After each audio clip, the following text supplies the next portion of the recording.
Thanks for joining us this evening. This is a meeting of Frome Town Council. I'm Andy Jones and I'll be chairing this evening's meeting. Are we all good to go? Thank you. So just to remind everybody, we've got people online as well as here in the room. So if you do want to speak, please make sure that you've got a microphone in front of you, and if you can say your name so that on the recording we know who's been involved in this. For those in the room, just the usual housekeeping: emergency exit in the corner with an assembly at the far side of the car park, and toilets at the end of this corridor with an accessible toilet to the right of the lift. Good evening, welcome. Just find a seat. If anybody wants to grab a glass of water or a cup of tea at any time, just feel free to go and help yourselves. Tonight, Paul is going to clerk, and we've got a rather slender IT support team in the shape of Sarah and Rachel, who will manage the minutes, questions board, participant settings, and the IT generally. The meeting is being recorded and will be made available on our YouTube channel. For any councillors attending via Zoom, please use the yellow hand. Anybody else online, ask questions through the Q&A board. First thing on the agenda is apologies for absence. Paul, have we received any? We've had apologies from Carla Collinet. Thank you. Can I ask somebody? Fiona's proposing we accept those. Nick seconding, and I'll leave you to count the cards. That's unanimous. Thank you. We have also heard from Councillor Adam Boyden, who normally joins our meetings. Unfortunately, he's not able to attend this evening. Can I move on to declaration of councillors' interests? Anne Hills. Can I just remind everyone that as there's an update on Badgers Hill, I am a director of the Frome Town Community Benefit Society at Badgers Hill. I mean, I think it's just a verbal update, so it's probably not a... Safer than sorry. Sorry, and I think the same applies to Philip and to Anita. Thank you. Okay, can we move on to the minutes of the last meeting? Various actions Paul has taken. Did anybody have any questions about those minutes? Are you happy that I sign them as a true and accurate record? Proposed by Anne, seconded by Anita. All those in favour? Okay. Unanimous. Thank you.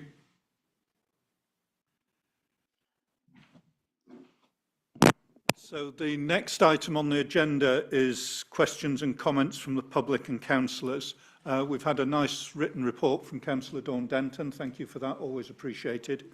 I'm going to start with Nick Dove, who is going to kick off the discussion around the Wesley Slope piece. Yeah, good evening. Nick Dove, Frome Town Councillor, Keyford Ward. I just wanted to raise something that's been brought to my attention. It concerns proposed parking restrictions for Wesley Close, which is just along the Wesley Slope, rather, just along the road from here. A number of residents, constituents, have raised this matter with me, and I have a written one here from somebody who can't make, which I'd like to read out quickly. And it's from Liz Chandler, who's the director of Pure Moves, which has a business adjacent to that. She writes, objection to proposed parking restrictions. I'm the director of Pure Moves, located at Wesley Close, Frome, which has been serving the Frome community for over 18 years as a Pilates and wellness centre. I would like to formally object to the proposed parking restrictions in our area. It's essential to preserve the amenities of parking and waiting for our clients who utilise our facilities. Many of our clients have physical disabilities and mobility restrictions. Wesley Close is a crucial location for these clients, as it's where they park or are dropped off by caregivers and partners who wait during their appointments. The only alternative parking areas are unsuitable for individuals with mobility issues, as access to our building requires navigating a steep slope from a very limited allocated parking or from distant parking areas that necessitate a lengthy walk. Parking in these areas would involve either a steep ascent or a steep descent down a slope, significantly increasing both difficulty and risk of injury for these people attending sessions aimed at improving their physical conditions.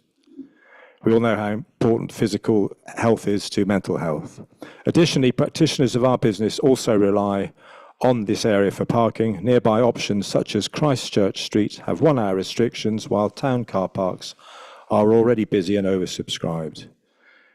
I believe that these restrictions will negatively impact Pure Move's business operations and customer service. Thank you. Thanks, Nick. And then I know we've got some residents potentially impacted by this lady in the corner. You can give us your name and... Hi, I'm Maylee Jennings and I live in the old police house on Wesley Close, and I agree with everything that was just read out in the objection. And I, as a single woman resident, really feel extremely alarmed at the whole situation, because part of moving to Frome for me was being part of a community, and everyone has welcomed me in Wesley Close. We all communicate with each other. If there are any parking issues, we all move our cars around to support each other. And if anything, we are much more cooperative in that way than having to move our cars elsewhere. Having to move our cars elsewhere, I would really have to worry about my own safety as a single woman, particularly parking. Probably the closest road would be Park Road, which is quite a distance away if I had shopping, or because I'm quite old school, I don't do online grocery shopping, or just even simply just to park my car and to walk home in the dark. As far as I know, Wesley Close has had no issues with parking in the very small private road that we are, and it makes no sense to me as to why this should change. And in addition to that, there is also the added security of our cars being parked away from our residents. There is evidence to suggest that if you park your car some distance away from where you live, that it is much more prone to damage and theft. Thank you. Does anybody else want to comment from that corner while we've got the microphone in that corner? Scared to comment, but here we go. If you can just give us your name and your point of view, please. Anthony Weller, I live on a resident, well, we live on Christchurch Street West, but we use Wesley Close for parking. Yep. Been there 20 years, never had any issues that we can understand would cause danger, or I think they cited safety issues for wanting to change things. All I can see is that quite a few people, as in all of us guys here, the guys over the back, not being able to park there is pretty much life-changing on a day-to-day basis. Sounds dramatic, but it is. You know, where do you go? May said about parking on Park Street, but you're very lucky if you can get a parking on Park Street, and then you're off to Weymouth, and then basically I've worked out 11 to 12 cars on a daily basis would get displaced elsewhere if they can. But most people I've spoken to don't understand where the safety issues come in. It's never been a problem in 20 years that we've been there. Okay, I think they're regarding it as a commercial road, but it's very much a residential road. Yeah. Okay, thank you. Councillor Martin Dimery. Yeah, thanks to those people that have presented on that. I think with regard to the letter that Nick read out, I'm Martin Dimley. I'm the Somerset councillor for the area.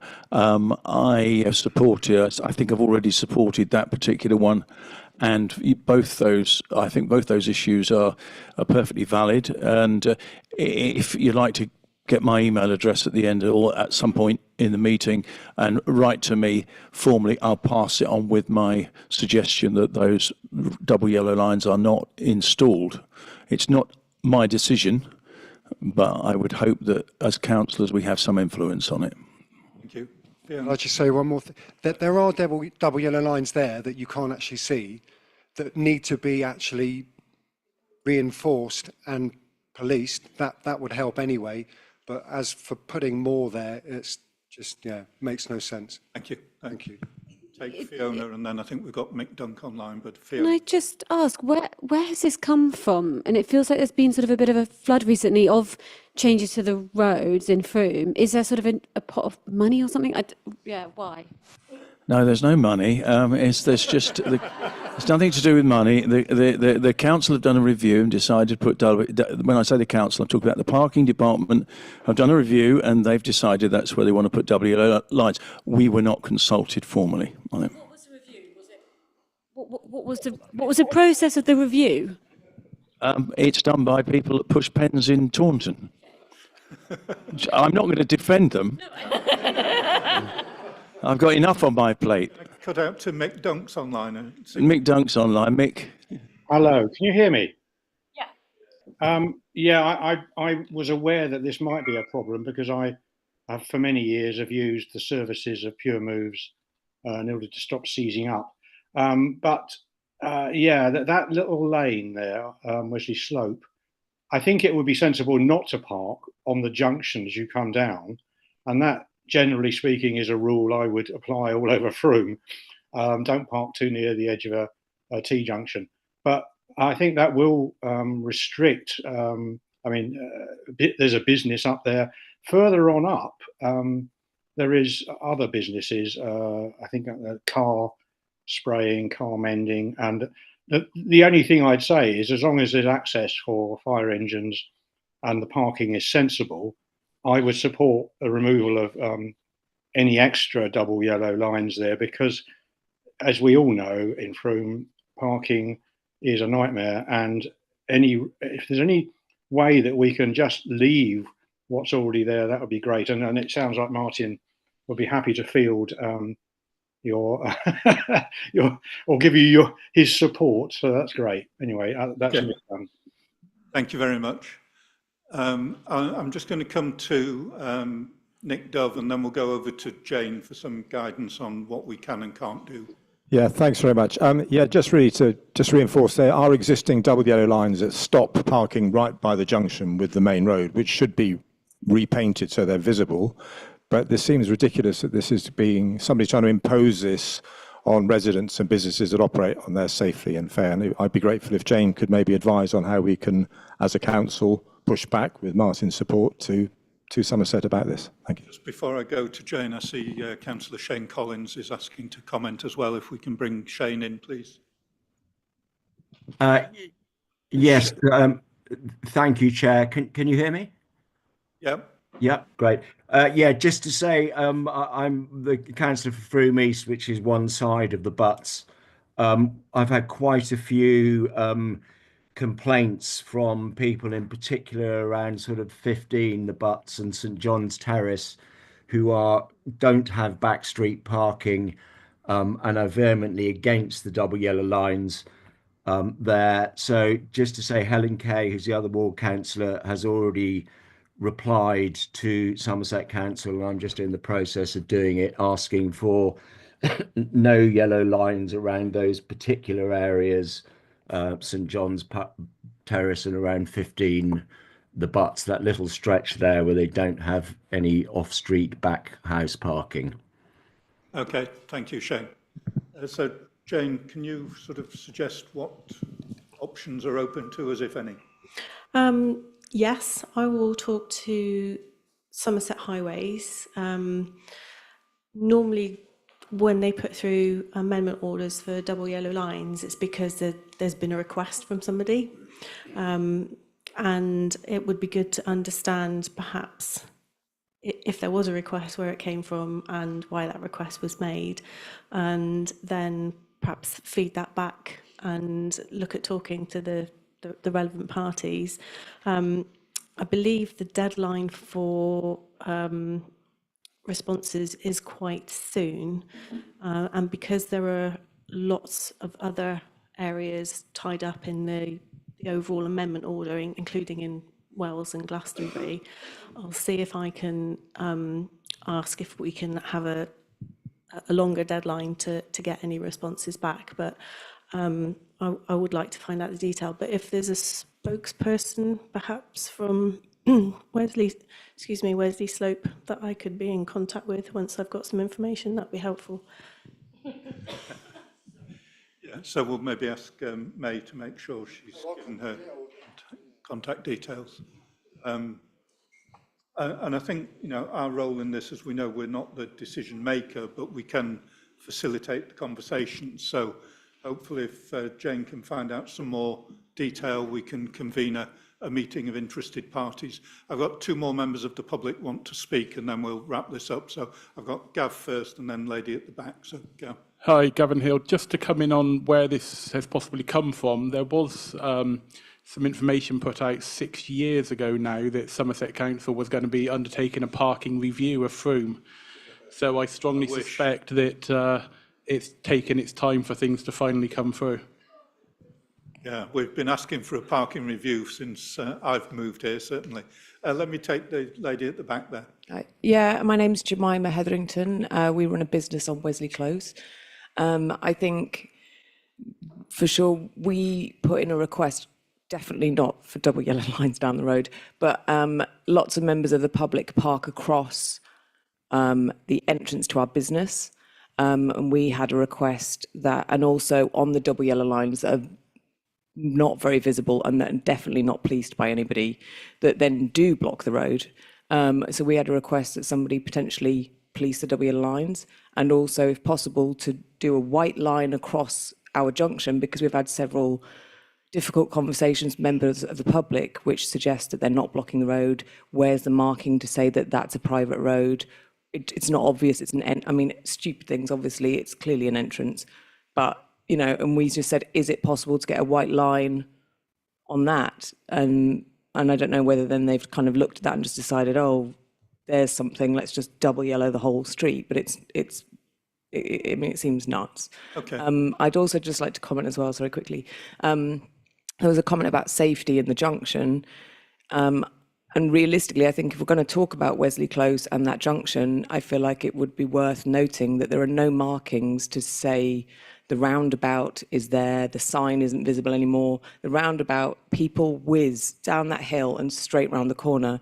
And I think if anybody's worried about safety, realistically, somebody should look at making the roundabout clearer and making sure that people don't speed round that corner. I think this is, if that's for any reason why people have decided that they'd like fewer cars using that, and I don't know what it is, but that would be a more useful use of time and energy. Contribution. I think I'll just take Martin Dimmery and then we'll wrap this up. That this isn't part of the parking review that we were promised. I'm afraid this is something completely different. Yeah, and it's a sort of it's across Somerset. Yeah, we're still pushing for a parking review in Frome. This is, as you say, a TRO that covers multiple towns across Somerset. So action on Jane, and then we'll, thank you. Okay, I know, Bill Lowe, you've got a question for us. If you can find a microphone, please. Selwood Garden Community Chairman. Yep. I think you corrected me last time I came here. Thank you again. I will continue. I'm Bill Lowe. I'm a retired Charter Town planner, and I was the area planning officer during the Trinity restoration and during the construction of the Frome bypass in the mid-80s. I've got reservations about the Selwood Garden Community Scheme, particularly relating to its harm to the plan-making process and the resultant access arrangements that result from that, along with the serious lack of a modal shift away from car dependency. My question, to which I don't expect an answer tonight because there are some serious budget realistic budget implications, is whether the Town Council intends to seek a Rule 6 status at the forthcoming Section 77 call-in inquiry, which is due to start at the end of July for 3 weeks.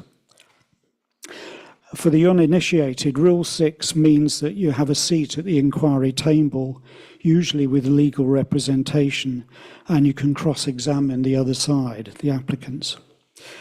This is important because it's quite possible that Somerset Council could reverse its previous minded to refuse resolution and actually vote in favour of the original officer recommendation of conditional approval subject to a 106 agreement when it has its special meeting on the 28th of March. The previous minded to refuse was only passed by 7 votes to 5, and that's not binding. A planning decision is only made when it's issued.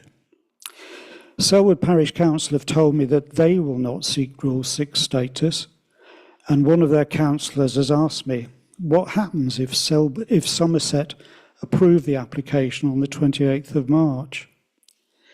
The answer is that in this case, the only opposition would have to be mounted by the Town Council and the other interested groups, with Selwood merely acting as what's known as an interested party, who can make a statement to the inspector on the day, if he so wishes to hear them. Somerset's officers are bound by the Royal Town Planning Institute Code of Conduct and would be at the inquiry merely to report matters of fact and not be able to give any planning evidence and certainly not be cross-examined by the applicants. So, if Somerset resolved to approve the application on the 28th of March, then the Town Council and other interested parties would only have a week in which to appoint counsel, i.e. a barrister, and submit a statement of case by the 4th of April. So consideration of this question needs to be made pretty soon, since timing is of the essence, as obviously, as I say, there are budgetary implications of this. Thanks, Chairman. Thank you very much. Can I ask Steve Tanner as chair of our planning group to respond? Yeah, thanks for that, Bill. I think, as you rightly said, we've looked into this. The cost implications of being a Party 6 are eye-watering, to say the least. And it's not just the employment of a King's Counsel or barrister. If we're going to fight anything, it would have to be, we'd have to get professional people involved as well, transport assessment, et cetera, et cetera. So I think the cost is probably would run into about six figures at least from us, and I really don't think we've got that sort of budget. As you also say, we don't actually know what Somerset Council's position is at the moment, so there's so many balls up in the air. In between the meeting of I think it was the 4th of December, where the minded to refuse was agreed. We've had several meetings with Somerset councillors, with the developers, to try and really drill down the Section 106 agreement and get the very best that we can for Frome on the, I don't want to say assumption, but I think we all know which way the wind's blowing from central government on these developments, and I think we have to be minded that it could go through. If it does go through, we want to make sure we get the very best out of Frome for it. So we've been having those developments, but at the moment we'll keep looking and see what Somerset Council do and take a decision thereafter. But at the moment, I don't think we'll be going for a Party 6 position on this one.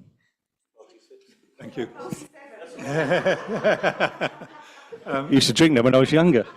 I think Councillor Martin Dimmery wanted to come in on that.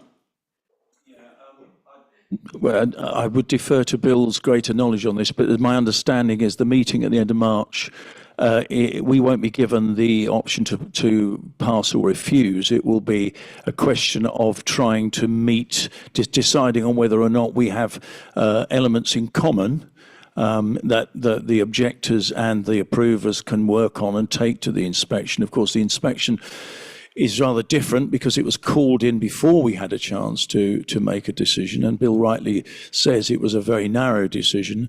The advice that we've been taking at the moment is not necessarily to worry too much about any Section 106 agreements because they can be broken at any time. But an inspector, if he was likely to pass it, could add in contingencies which are much more powerful and binding than Section 106 agreements, which does actually affect the way we might debate this, because as Steve has implied, even those of us that were against it in the first instance have felt a concern that we won't get anything out of it if we continue just to obstinately refuse it. Now I'm actually minded simply to go, I can't say which way I'm going on it, but to take the evidence on the day and not be, for want of a better word, influenced, you could say blackmailed, into making a decision that I don't necessarily approve of. I don't know if that helps at all, but the inspector will deal with this at the end of July. And yes, it does need some representations. I think we probably need to get all of the people with interests, like the Frome Civic Society, Friends of the River, from all the people that made those suggestions and recommendations together, and decide which 2 or 3 people, probably no more than that, can go forward with the very specific reasons as to why we weren't keen on this application. Okay, thank you very much. Do you want to come back quickly, Belen? Situation could arise, and it has happened in Blandford Forum, where if there isn't any substantial evidence presented to the inspector, the Secretary of State can simply cancel the call-in and revert back to Somerset Council in this case to issue an approval. Thank you. Okay. Do any other councillors or member of the public have other things they want to raise? Councillor Anita. Thank you. Surname. Collier. Thank you, Andy. Anita Collier, Frome Town Councillor for Berkeley Ward. I wondered perhaps, I've been looking recently yet again at the situation in Berkeley Road, where there's a place called Pepperbox Nursery. And there have been several issues about the parking outside Pepperbox Nursery over the last 2 or 3 years. The police have been asked to police it more regularly. We've appealed to Somerset, but not for a little while. And I'm wondering if we could yet again, please, write to both the police in locally here in Frome and the traffic team at Somerset, whoever is responsible for that area, to actually try to enforce it, or make other arrangements, or just make it really difficult for people to park, because it makes it very dangerous, particularly for the children walking along to Selwood. And the ridiculous thing is I've seen parents many times actually taking their children out of the car on the roadside and not on the near side. So it makes it even more dangerous when you've got little ones at 3 and 4 years old being taken out into the road. So if we could write to both parties, that would be very helpful. Thank you. Yep. So we'll ask the town clerk to do that. Bob, I think you wanted to speak. Is there a microphone available to you?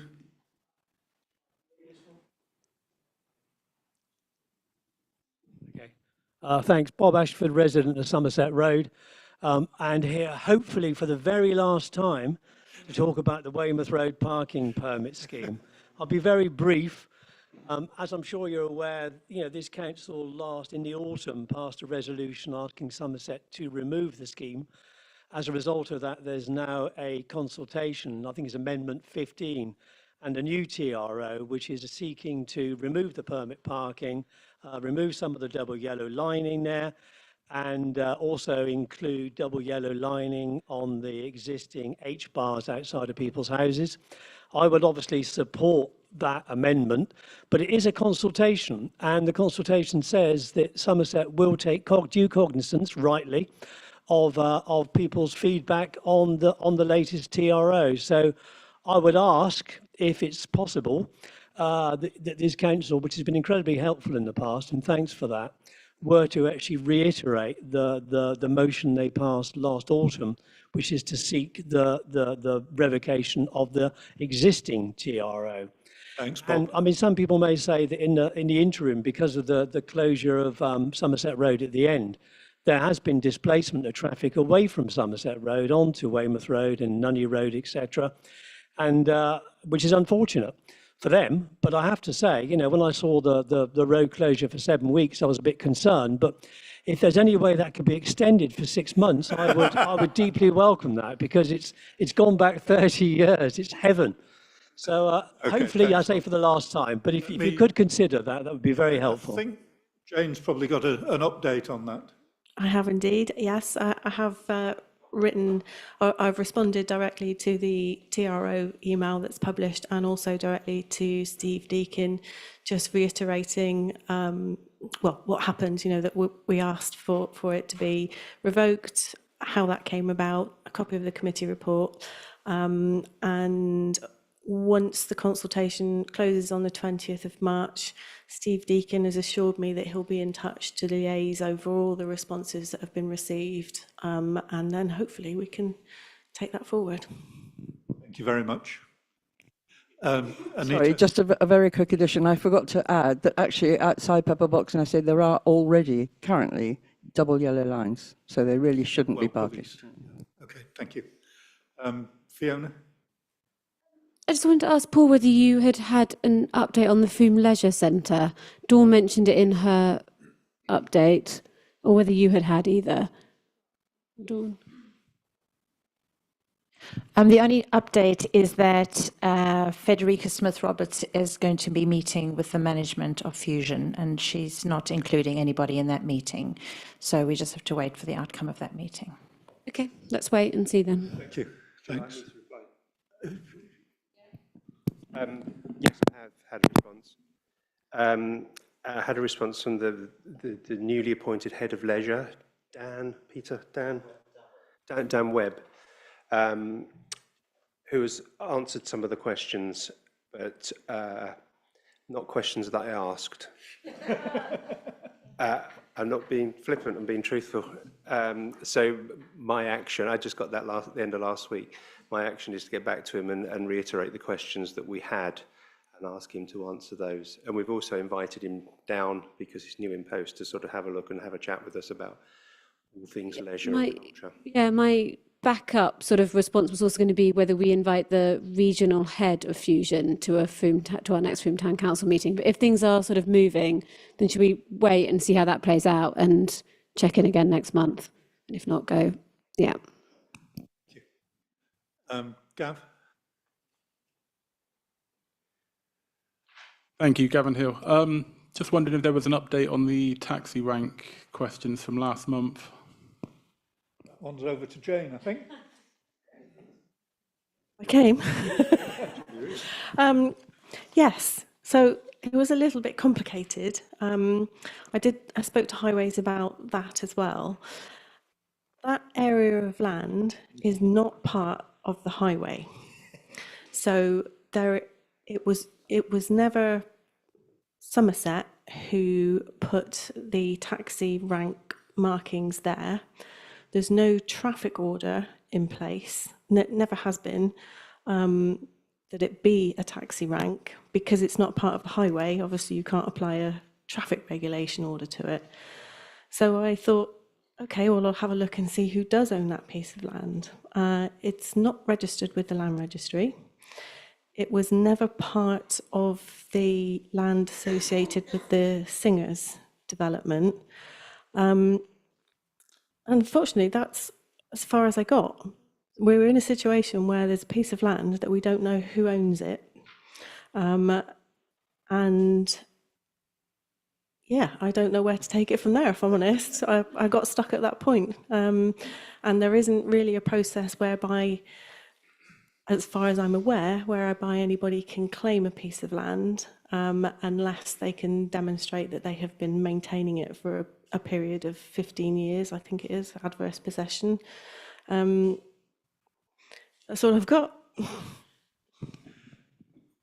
Sorry, just to reply to that, I mean, I did go through the land registry myself on that piece and surrounding areas. So technically, nobody also owns Waterloo Road or Cork Street. So the arguments could be made on the same areas there. They are adopted as highway, though. That's the difference. So highways have a responsibility for them, because that bit is not an adopted part of the highway. That's where the difference is. So I can continue to think about it and have discussions with people who might know more than me, but I'm afraid that's as far as I got at this point, which I know is not really answering your question, so I apologise. Yeah, thank you for that anyway, but I mean, something surely needs to be done. We can't leave a piece of land just open to anybody, because next thing we know, we could have travellers moving in down there and no one would be able to do anything. Yeah. Yeah, okay. I mean, we know how to contact you if there is any movement on that, Gav, thank you. Yeah. Okay, I think we can move on to the next part of the agenda, which is to ask Alison Murdoch from the Good Heart to talk to us about the upcoming Kindness Festival. Please.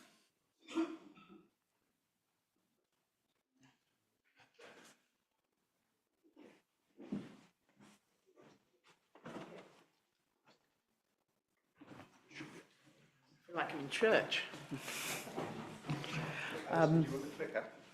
Yeah, thank you.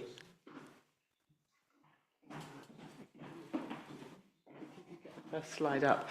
So thank you ever so much, everybody, for this invitation. I promise you I will try to be brief, especially because I'd be really interested in your questions.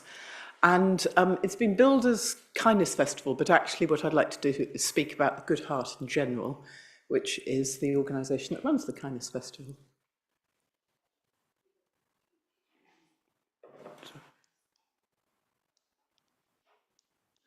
I have a presentation. I'll certainly be on pen to it, because if I haven't got it, I'll forget what I meant to say. Yeah, that's not us. Yep. Can you go back a couple? Or I'll go back a couple. Great, fantastic. And do I just press the one that goes sideways? Brilliant. Okay, so here we are with a former Mayor of Frome. Thank you very much. So the Good Heart, oops, it's very sensitive, isn't it? The Good Heart opened in 2018, but we didn't really get going until after the pandemic. And our goal is to celebrate, practice and explore kindness in Frome and the surrounding areas. Yep. And I thought, rather than just saying this is what we do, which I think quite a lot of people here know, it might be more interesting to just share 7 things that we've learned. So that's what I'm going to do. So the first one, kindness brings us together. Brilliant thing about kindness is that it cuts across all boundaries. We've had the odd negative reaction. My friend won't get involved because he doesn't think that Frome is a very kind place, which is very useful feedback. But generally speaking, the word kindness comes from the Anglo-Saxon kin, connected.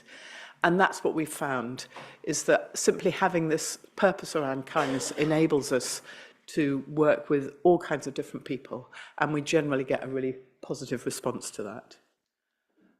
The importance of an open door. People will know that in recent years, an awful lot of doors have closed in Frome. You know, agencies that used to offer an office, a drop-in, have disappeared off the street. Frome Town Council is one of the open doors that are left, so are we. I really hope that developments like Mayday may provide more. And for people who are not comfortable with the internet, people with limited social confidence, people whose lives are chaotic, we really see the importance of being able to come to a place and know that that place is open regularly. At the moment, we're open 7 days a week. Here's our wonderful Vicky Burke, who many people will know. She's been our venue manager for the last year and also running our Tiny Hearts programme, which has been an open door over 3 winters and 2 summers for over 300 families. We run a pay it forward scheme. We're very based on that, and we give away an average of 40-50 meals a month. Over the winter, with funding from Somerset Foundation, we've had an extra 40 or 50 meals a month through our £1 Monday scheme. And the brilliant thing about it is that I don't think we've ever had to subsidise it. The pay it forward meals are paid for by people who come into the cafe. There was a day recently where we got £125 from the customers of the cafe for pay it forward meals, which was quite painful for the chef, who could have done with £125 herself. But, you know, so it's real redistribution of wealth. And there's nothing that gives me more pleasure than people visiting Frome, because a lot of people are visitors, saying, we absolutely love this place, we'd love to have something like this in our own town, and here's an extra 20 quid to feed other people. And, you know, my experience working with street homeless people and things like that is that very often people who are marginalised get offered free meals in marginalised places. And this isn't to knock the wonderful work done by things like Food at Five, but what we wanted to do was offer a meal in a mainstream place, that you could come into a normal cafe environment. And so we're very happy with this, and we're looking at we actually want somebody to look after the scheme, a volunteer. Ideas like giving vouchers to the medical practice, to Fair Frome and things like that, all different ways to make it comfortable for people to come in for a free meal. We also offer hot drinks. All our hot drinks are free of charge. Collaborate as much as possible. We run on a skeleton. We've hardly got any paid staff at all. It's mostly volunteers, and everything we do is possible because of collaboration. So we're about to have the fourth Frome Kindness Festival. I've brought some leaflets in case anybody here hasn't got one yet. We've got 44 main events, and then there's going to be lots of stumble upon ones. We were trying to make it smaller this year. We completely failed at that. There's probably 150, 200 people involved in delivering the festival. And you know, we just put the call out and provide a platform, come and get involved. So, I mean, for me in Frome, this seems absolutely critical for people to work together. And a non-profit which doesn't do that is basically not hitting the spot, is, you know, really struggle to reach people, really struggle to fulfill its potential and fulfill the aims of the town. But I think I'm speaking to the converted on this one. This was the first year when Frome Rock Choir contacted us out of the blue and said, can we sing at the festival? And it was like, yeah, great. Off we went. Fourth one, stay curious, flexible and agile. This is a photo from a clothes swap that we did with Frome Families for the Future. This is very critical for us. We're a CIC, a charitable company, not a charity. And over the last few months, our board has made a decision not to go for charitable status, even though we'd get gift aid, and also, especially in these straitened times, it would give us a lot more potential funding options. Now, the reason we're doing that is because we see ourselves as an incubator. We see ourselves as a collective of volunteers looking for opportunities that we can respond to. And we've done that. You know, gaps come up. So an example would be that the town survey last year talked to young people who wanted more places to meet and not necessarily youth clubs.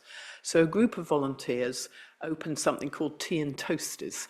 It was a name we found on holiday in a parish magazine, and just said to young people aged 12 to 16, you can drop by after school on a Tuesday. It's been hugely popular, and it's particularly attracted young people who are a bit neurodiverse and wouldn't want to be in a big youth club situation. So we've run that as a pilot for 6 months. We're closing it at the end of March to kind of reflect on how we go forward and all the sort of complicated safeguarding options of offering a cafe for young people to drop into. In my day, that would have been fine. These days, it's a little bit more complicated. And we're talking to Purple Elephant about picking the project up as an established charity from the autumn and adding it to their portfolio of youth work. So similarly, our Tiny Hearts, which has been so successful for under fives and their carers, we haven't got any funding from the end of March. So we're talking to Frome Birth Talk as a charity that we already collaborate with, that's established with all the structures for safeguarding.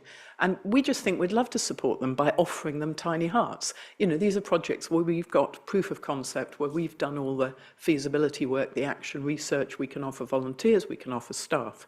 And Frome Birth Talk are very enthusiastic about that.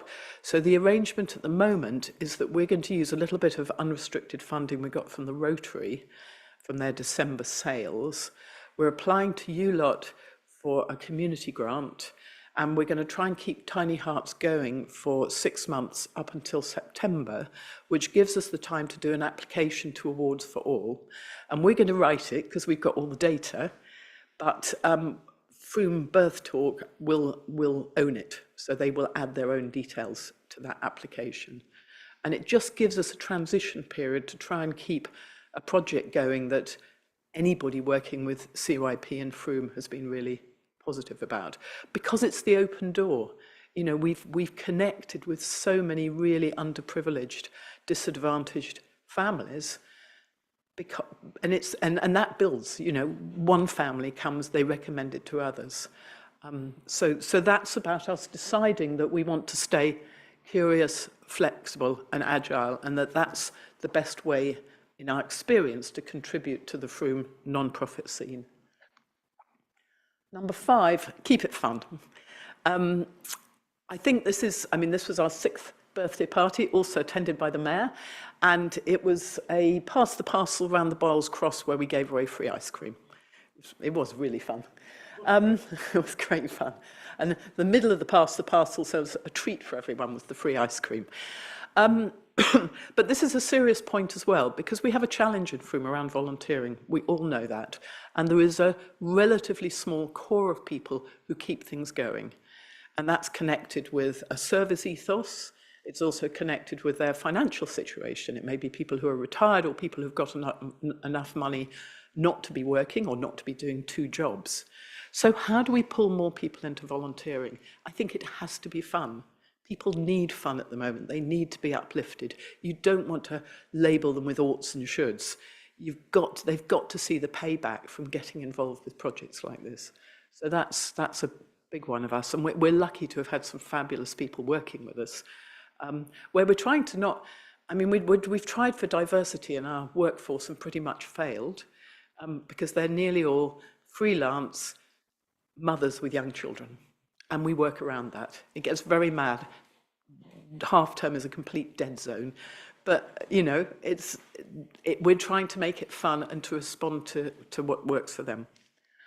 Number 6 is the personal stories that matter most. I did a funding application recently where I was asked, you know, what's been your greatest achievement? And it has to come back to a personal story. I'd like to share 3 very, very quickly if I can. One of them is a young woman who came to see me in January 2023.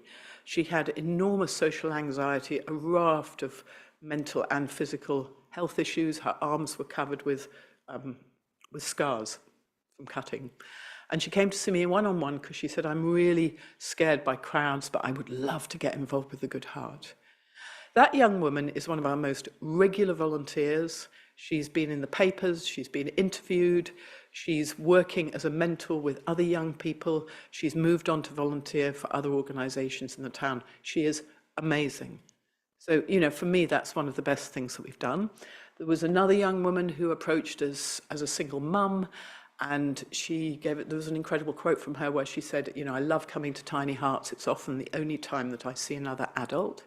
She talked about the difficulties of being involved with the National Childbirth Trust because she was so embarrassed. She went to other people's swanky homes, and when they came around to her, they were all sitting on her bed. And she progressed, became a volunteer. She was actually the one who recommended us for the Radio Somerset Community Group of the Year, which we run in 23. And she went on to actually have paid work for us with us before moving out of Frome. And then a third one is another young woman who came to Tiny Hearts as a single mum, teenage mum with a baby, living with her mum, no contact with any other agencies. And she's now really kind of engaged and integrated with other agencies in Frome. She volunteers at the Kindness Festival every year, absolutely insists on it. And she recently posted an amazing thing on our Facebook page saying, this is my 1-year anniversary of involvement with the Good Heart. Maybe some people saw it. And this is where my baby first sat up. And this is where it's just amazing. And I think, I mean, these stories are happening all over Frome, but that's what makes this work worthwhile. And you can have all kinds of impact reports. We may have done this and we may have done that, but this is real, one life at a time.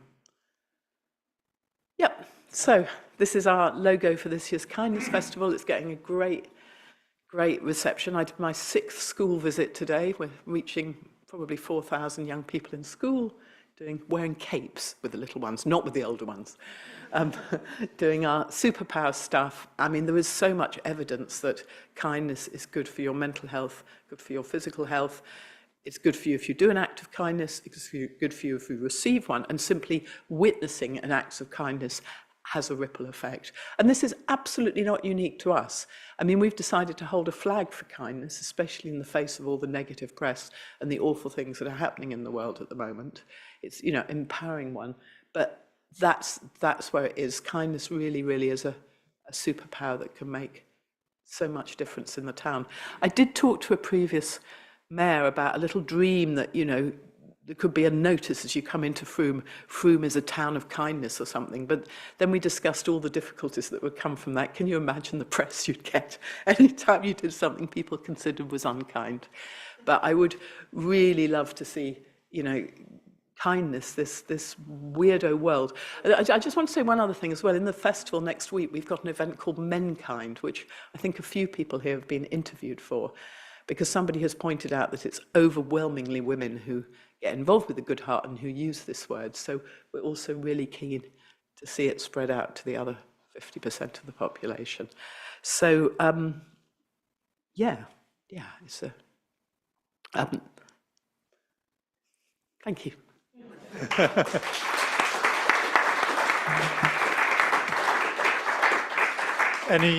Any questions for Alison? No? I think it's really kind of you to come along this evening, and I'm looking forward to engaging with the festival as best I can. Thank you very much. Yeah, if you haven't booked for things, please do. we need people to come, and if you are coming to things, I hope you have a great time.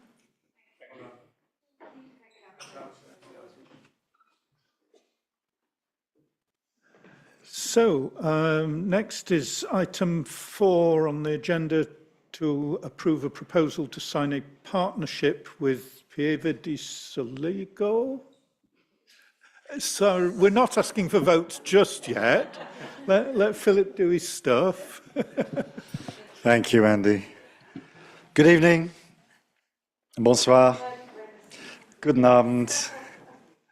Dobry wieczór. Frome twinned with Chateau Gontier some 50 years ago, followed by Moorhardt, did I say 50? Did I say 40? It's 50 years ago, 40 years ago with Moorhardt in Germany. And that's been a long-standing relationship and partnership with these towns, which has forged a lot of activities between the towns, a lot of friendships, which people still adhere to now. And those 3 towns were then recently joined by Rabka-Zdrój in Poland. Charters were signed, and the towns have worked with each other since then. The model of twinning is an issue right across the UK, well, right across England, certainly, as to what it was when it was first set up 40, 50 years ago to now.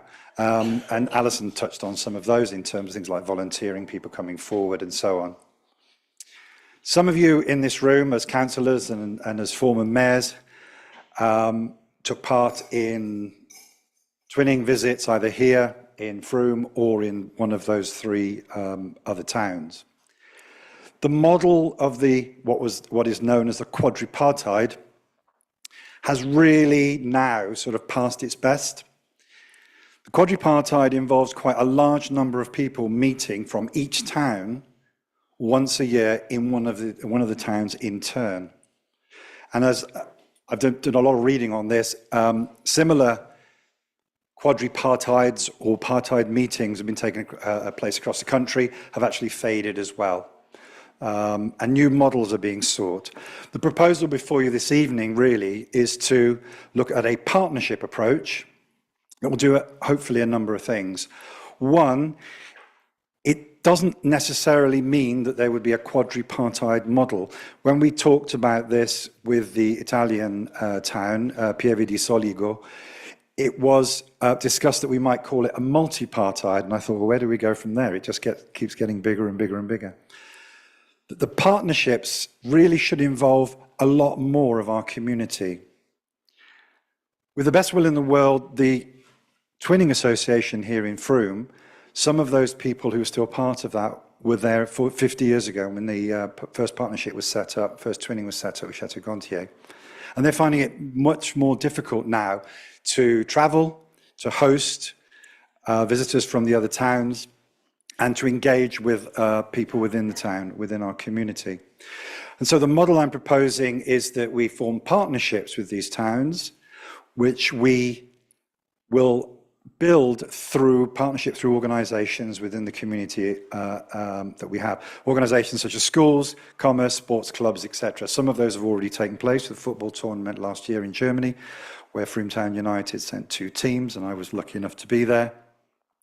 I'm in discussion with the music department, with Josh Hampson at Frome College, planning to take a group of year 12, 13 students to either Chateau Gontier or Moorhart, choirs in Frome to re-establish those partnerships, and commerce as well. Pieve di Soligo is a town which is just north of Treviso. You have Venice, Treviso, and the Dolomites. It's in between Treviso and the Dolomites. About 12,000 inhabitants, and it is in the Prosecco region. Just thought I'd mention that. They are very keen to come to Frome. They're very keen to establish these partnerships. And the one thing that they're in the Guinness Book of Records for, there are probably lots of things, but the one thing they're in the Guinness Book of Records for is that they host a festival every year. And part of that festival is a 15, just saying this looking at Nick, a 15-meter spit, which contains a huge amount of meat. My wife and I, Karin, were very lucky to be there in October. We went of our own accord, and it was this Moorhart band were there performing with the Pieve di Soligo band, and discussions took place, and they were very, very hospitable. As I say, they hope to come to Frome very soon, and they're very much looking forward, if this goes ahead, is to have a partnership with Frome going forward. Okay, thanks. I can see Fiona and then Nick. 2 questions. Where did this partnership with Pieve di Soligo come from? Did they approach us, or? The partnership came from Moorhart, in that Moorhart had been trying to find a partner town in Italy for about 7 or 8 years. Okay. Going through the official channels didn't really work, or didn't find anywhere that they felt was suitable. It just didn't match up. And then through a contact, through a restaurant, an Italian restaurant in Stuttgart, they mentioned Pieve. Official contact was made, and then there were, between the 2 town councils, there was a joint visit in Moorhart and one in Pieve. And then it was put forward to all of us at Chateau Gontier quadripartite in June last year. Okay, and then the other question is that obviously we have declared a climate emergency, and this could encourage flying, which feels slightly at odds with our values. Is there any way in which we can have in that people come overland by train if there is travel for this? I'm looking to go over again, and in fact I was talking to Bill Lowe about something related to this. In fact, I'm travelling by train. Excellent. And Can we request that they come to us by train? I can ask them, yes. It does feel a bit odd if we're trying to, if it would lead to more air travel. I'm not sure that feels it's particularly... quite feasible and manageable by train, yeah. Okay, well, if we can make that a stipulation. I won't ask about the spitting. Just, you say in your first paragraph, Phil, Frome Town Council helped to manage twinning by providing some staff hours and a small budget. Can you quantify that? That was the case, as I believe. Okay. I forget the person's name, but some hours were allocated. Viv Whitaker. Okay, so going forward, because we can't go backwards, what is the implication on staff time or funding? The implication basically is virtually zero, because the idea of moving towards partnerships is that we act as facilitators to bring groups together. So, for example, the music department of Frome College, Moorhart, Chateau Gontier, and Pieve di Soligo all have music schools. They're very, very keen to link up. We put them in touch. help them out with contacts, language, if that's a requirement, and then we basically just say, over to you. Thank you.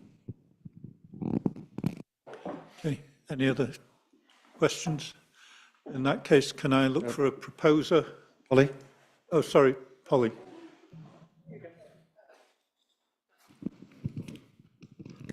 It wasn't a question. It was just a little vote of support, really, because it's really exciting that you're putting some more fire under it. I really like the way that it's that you're trying to set it up with more specific links, because it just means so much more, and it encourages the travel that I think we sort of experienced. I mean, wasn't a child in Frome, but elsewhere where there's much more, sort of cross-pollination of culture. It seems really nice. Right, thank you. Thanks. Okay, so we've got Anita proposing, Sarah seconding. All those in favour? Unanimous. And I would just like to record, I think, our thanks. Mel abstaining, thank you. I think our thanks to Philip for all the work he's put into, as you say, revitalising this whole concept. I think it's been a great piece of work that you've taken on. Thank you for that. I just need to say thank you to Anita Collier, because although we've had lots of discussions and she very graciously said that I should take on and could take on this role, it's been with a lot of Anita's help and her enthusiasm and all her hard work in the past that all this has been made possible. So, grazie signora. Buonasera.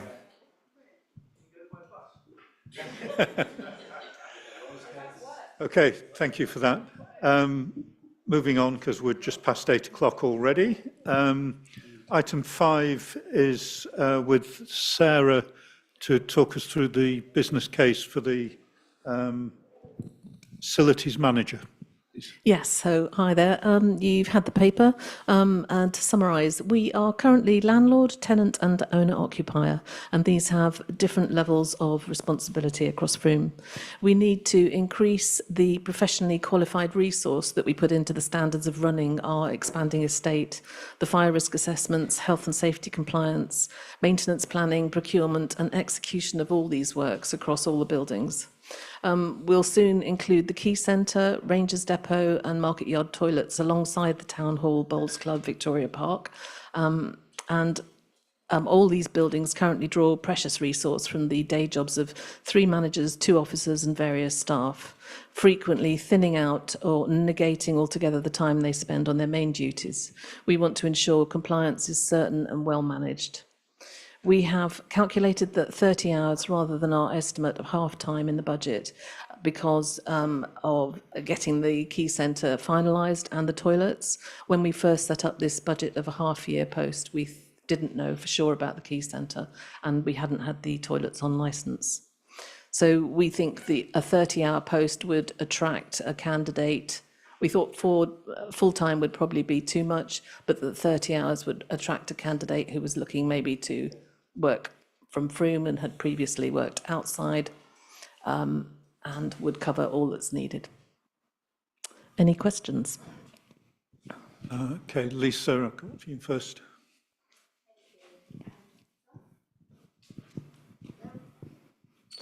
Give it a minute, Lisa, it will warm up. Is that one better? Yeah. There we go. Thank you for that, Sarah. I can see how having more assets would certainly mean that we need to have more people to manage it. What I didn't see in the proposal was anything to do with income generation. I know that this as a site has the potential to bring in income. And whose role would that be if it's not in this job description? For the Quay Centre? For Town Hall. Town Hall and the Quay Centre. And perhaps the Quay Centre and any of the other assets, should we decide to use them differently? The Quay Centre will go with the coordinator and the communities team in terms of understanding what community groups want to use it and what rates can be charged. The Town Hall remains with Rachel in terms of marketing it and the rates that we can charge here. It's very busy, as you know, at the moment. Mm-hmm. That's it. Okay, so this is a caretaking role rather than... The facilities management is absolutely about getting to know the buildings, being able to read extensive surveys, valuations, interpreting the maintenance plans that need to be applied to them. We have employed consultants at thousands of costs to do all the surveys in the past and the maintenance plans, and we feel that a facilities manager would do most of that for us. Thank you. I've got Polly and then Max. Oh, Max first. I don't understand the funding. So it seems to be a permanent post. So you're saying that you're going to fund the excess on top of what was originally agreed in the budget by utilising the kind of spare that might be there from vacancies and not filling vacancies for the half year. What happens next year? We will budget for a full-time post. Okay, so, well, I just think we need to be clear that that's what we're doing. Sorry. So what Sarah said was so we'd have to include it in the budget for next year then. So my point is the paper seems to suggest that the funding is covered. It clearly isn't. It will have budgetary implications for next year. For next year it will. This year we hope it's covered. Can I just understand, but the way the paper's written, it kind of says like, well, we've got this covered because we're going to utilise vacancy money, but it's clearly not the case. You will need to fund it from the budget for next year. And the kind of question will be, where does that money then come from? Okay. I think, Paul, did you want to come in on this? Yeah, it's a fair point, Max, but every permanent post that council approved will have an ongoing cost until that post doesn't exist anymore. But good to clarify it. And we can confirm that next year we would be building it into the budget.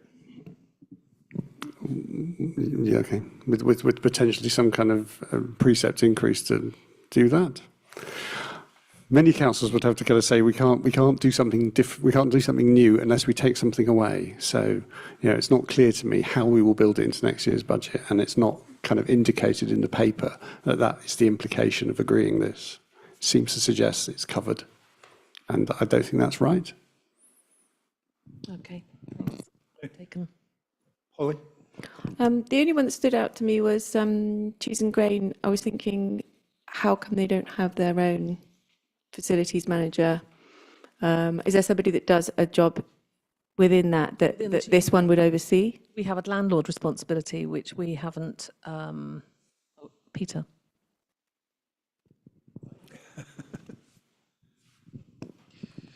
At the moment, the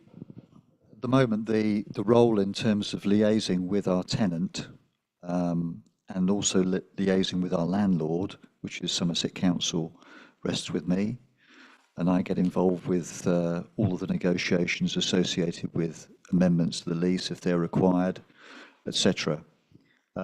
So the anticipation is that if you agree to the appointment of a facilities manager, that responsibility would transfer to the facilities manager.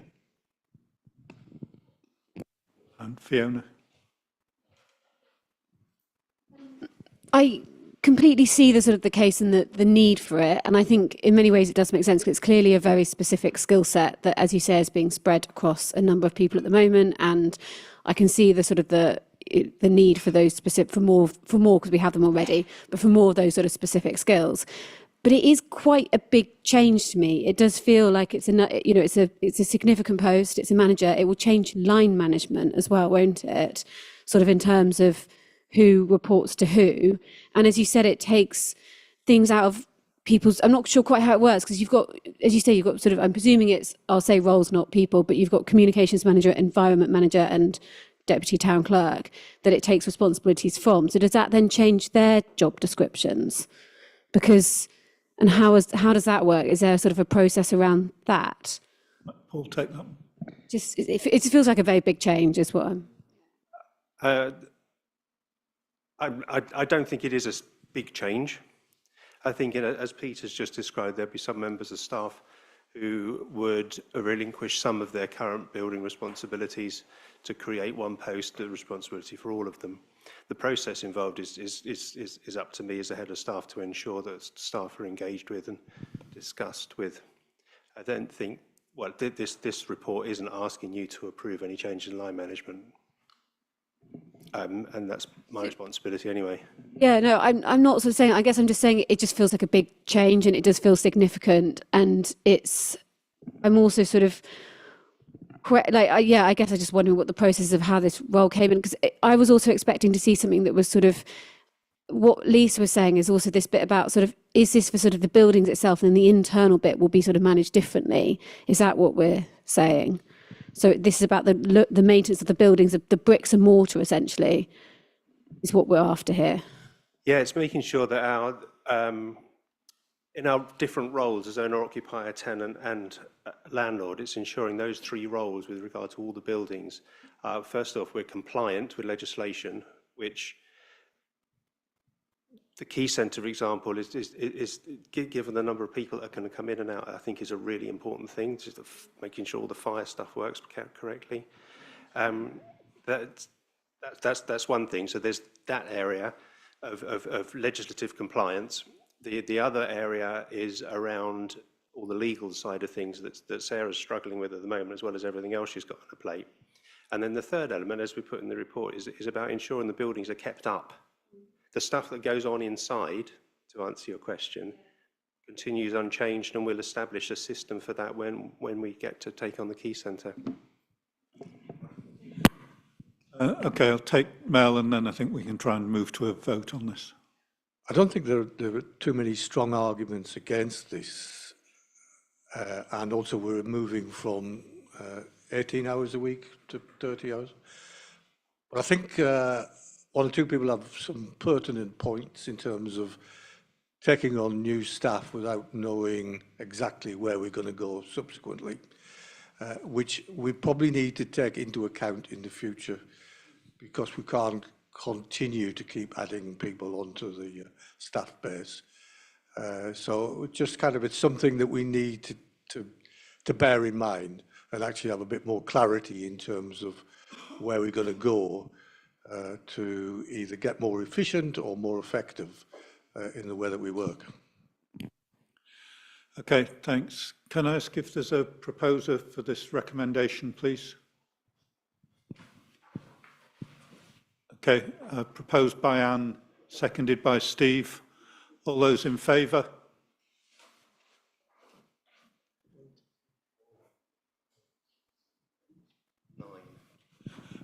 Those abstaining?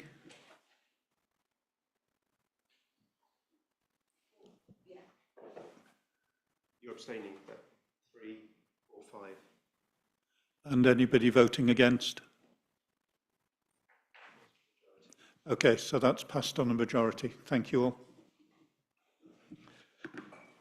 And now, can I ask Anne to introduce the next item, please?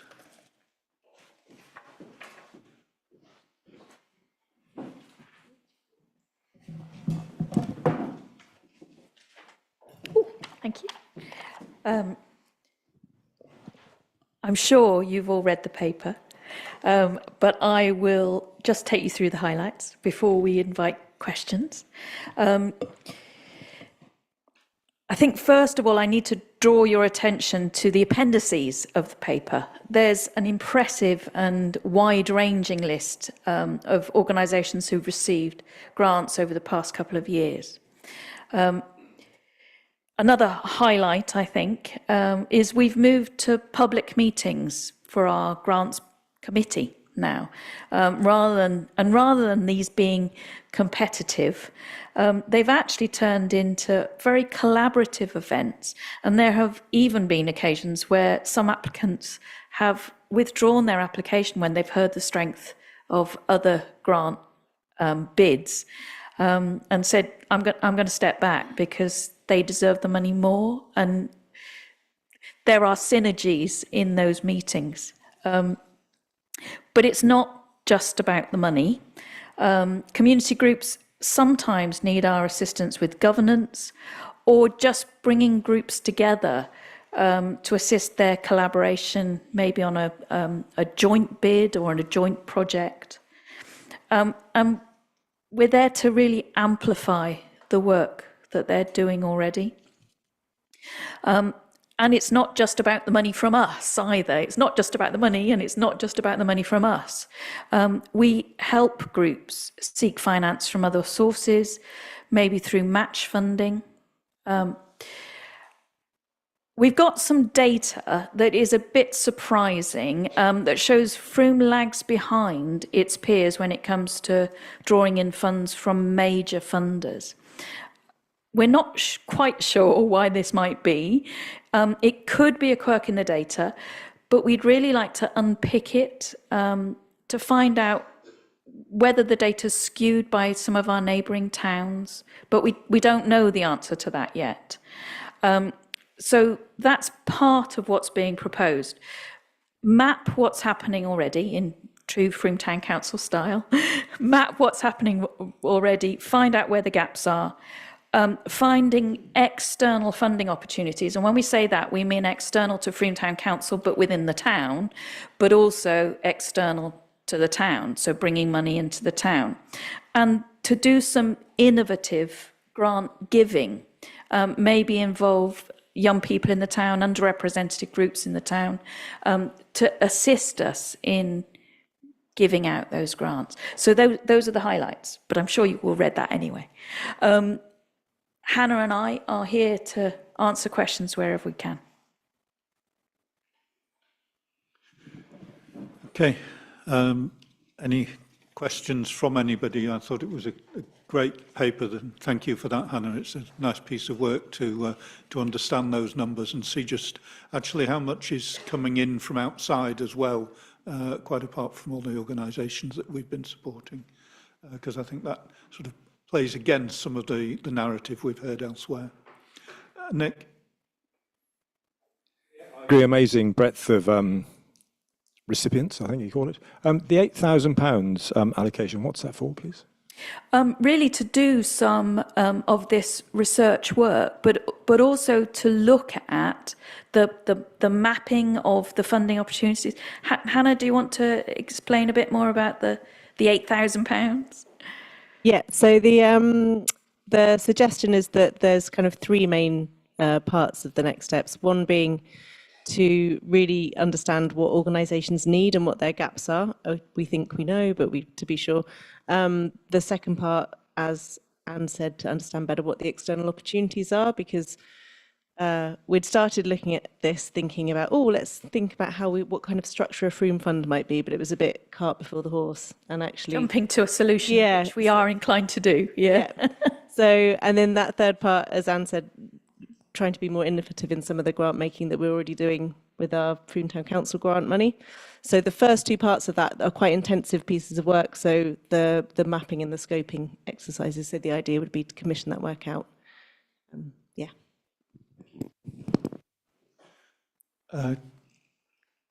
Dawn?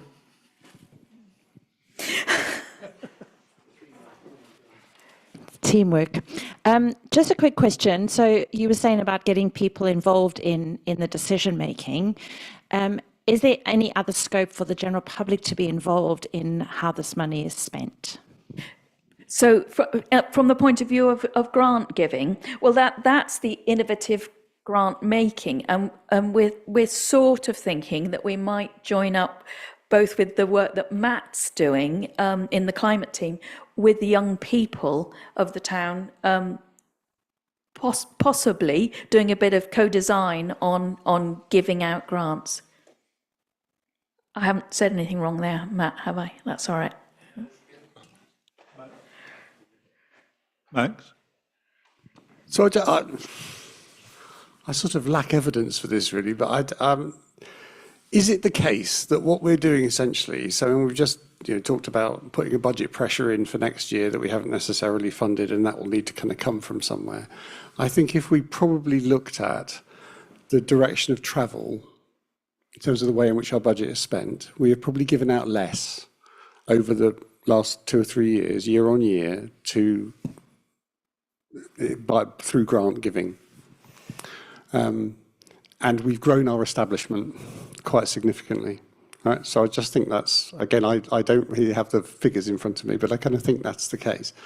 Are we saying that what we're actually trying to do here is to move towards a kind of new model, essentially, where we give out less, but we try and support the organisations to leverage in more. Rather than us becoming the source of funding, what we're trying to do is to support those organisations to find funding for themselves. So is that a direction of travel?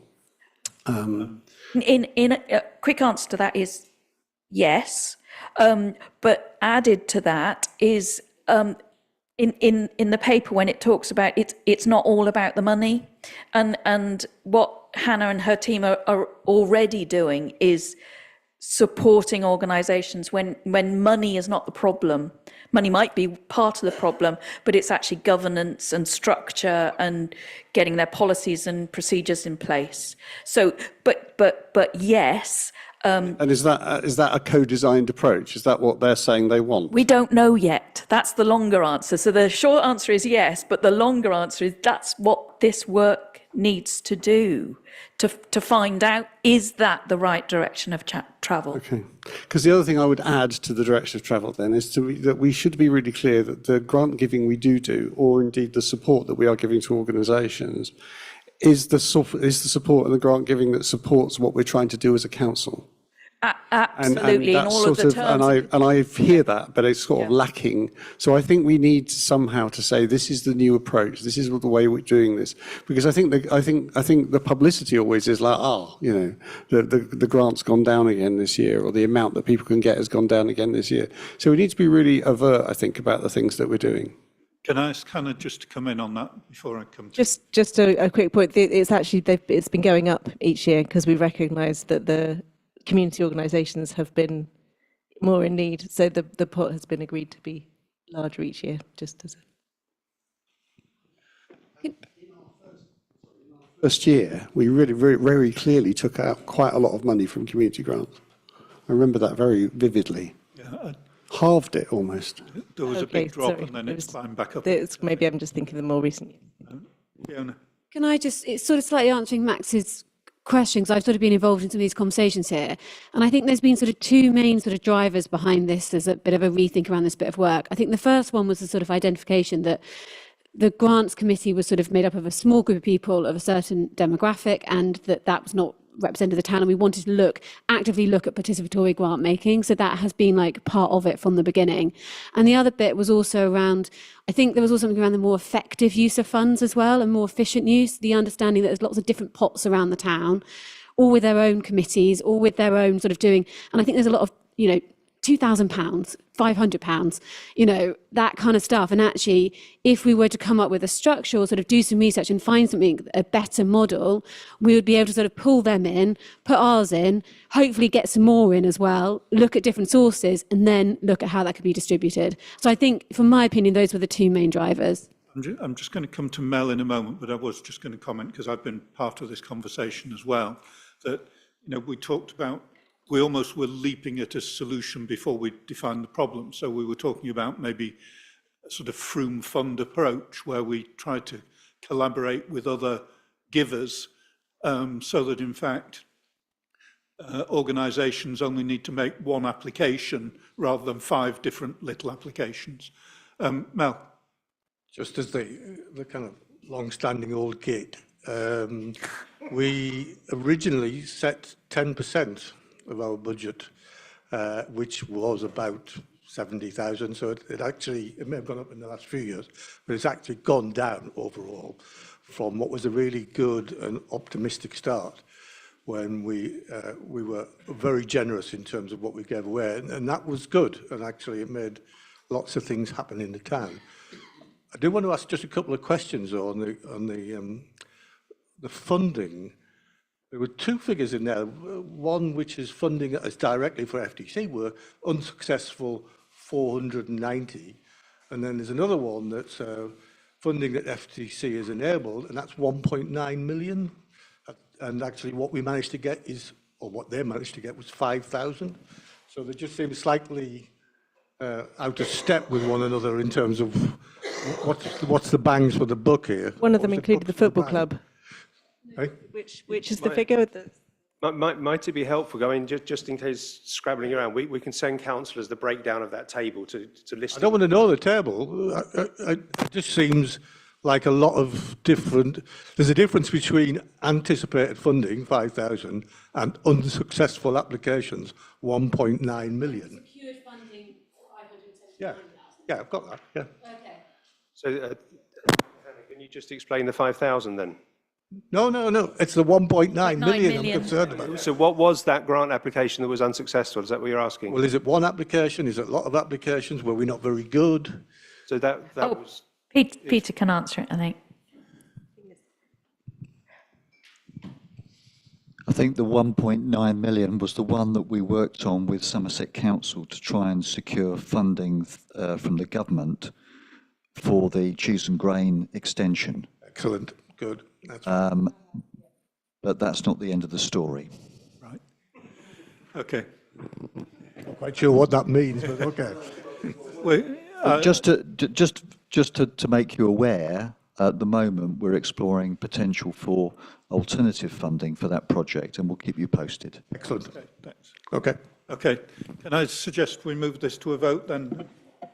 I'm seeing. Sorry. Can I? Oh, there is a. Yeah. There's a tweak. We think because we haven't received all the grant requests in that but the money requests for the grant we've authorised, we think there may be an underspend in the budget this year. So we're suggesting an amendment, as you can see, to the second one, just so we use up the underspend and then roll it over if we haven't got enough, as opposed to all from next year's budget. So Yes, so let's have a proposer for the amendment is Nick, seconded by Anne. All those in favour? Looks unanimous to me. it is, yeah. Just to check, is anyone abstaining? No. Okay. So on the basis of that amendment, can I now ask for I've seen Anita proposing, Nick Dove seconding, all those in favour? Max is abstaining. Majority, Max, yeah. Abstaining or objecting? This is to... Yeah. It's unanimous. Okay.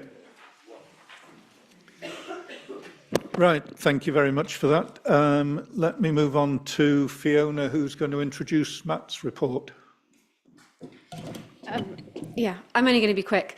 I just want to take the opportunity, Matt is going to do an update on the Climate and Ecological Emergency Work Programme, but I just sort of wanted to take the opportunity quickly, that's nothing to do with me, just say that with everything going on in the world and in the town and everything, it's very easy, I think, for climate to get pushed down the list of priorities and for us to sort of think, oh, let's focus on something else first. But obviously it's more important than ever. Last year, 2024, was the first year to exceed 1.5 degrees above pre-industrial levels as an average, which was set out as a sort of a red line that we were going to try and not cross. But obviously we have. I also keep seeing this new phrase that I've seen in lots of reporting recently that talks about climate whiplash, which I just thought was a really good phrase. I think it really captures the danger of climate change, that areas that used to be prone to drought, that would sort of be struggling to get water, are now suddenly being inundated with rainfall and their infrastructure is just not designed to cope. So last time, Matt sort of focused very much on the big picture, and so spoke a lot about the shift in focus for this area of work, less about sort of delivering specific projects and more about sort of taking a town-wide coordination approach, trying to bring together sort of public, private sector and community organisations, making the most of funding opportunities, which obviously is relevant to what we've just spoken about, looking at things as scaling up, and also making sure that we're not looking at this problem in isolation, but recognising that actually it's the same problem at the heart of so many of the things that we're dealing with, and also beginning to move towards adaptation, which he will talk a bit more about. So he's going to focus today on, but he's going to do that bit, but on three main areas, just to sort of give a bit more of a deep dive. Obviously, with Matt coming in last September, there was a bit of a delay in terms of sort of getting this work programme really kind of going and moving forward. So there's still a lot of work to do, but I think, as he's going to show, we have made a really positive start. I've literally, probably shouldn't check my emails in a council meeting, but just had an email back from someone at the Midsummer Norton Academy Trust about solar panels on the roofs of all their schools, which is really good. So yeah, over to Matt.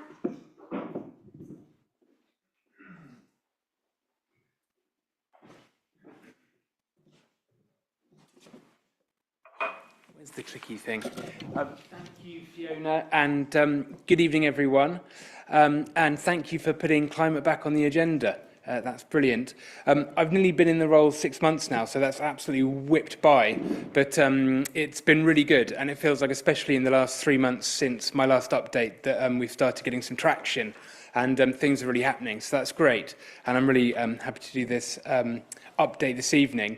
So yeah, the work programme for the climate emergency is really broad, and there's a lot in there, and we agreed that it'd be good as we get started to prioritise and focus in on sort of key areas and not try and do everything at once.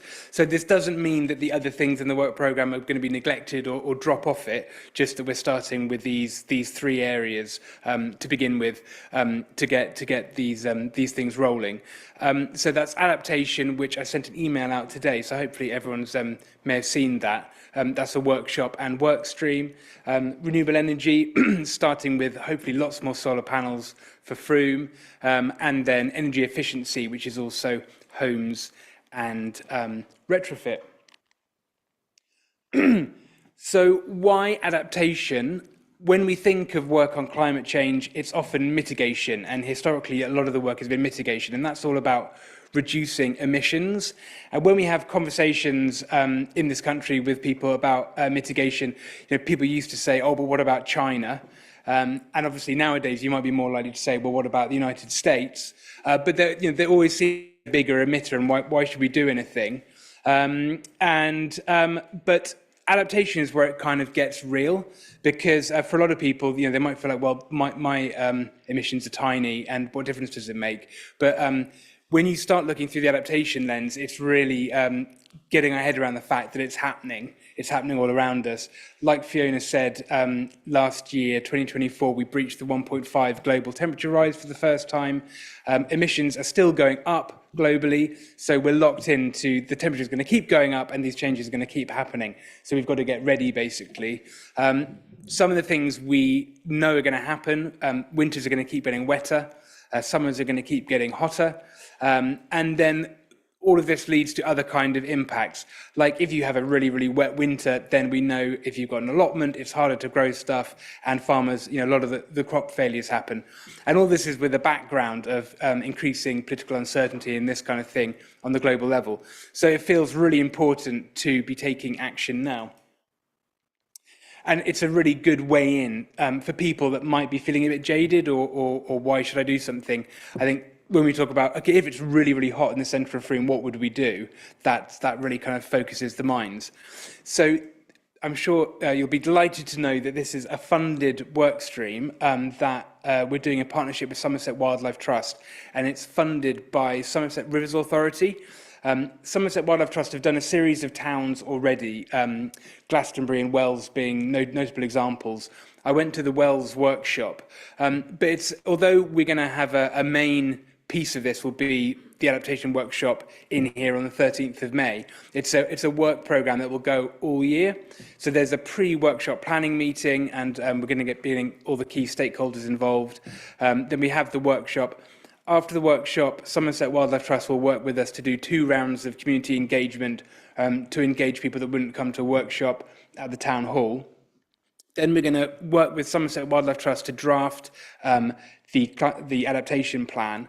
This draft will then be circulated for more input and input from the town.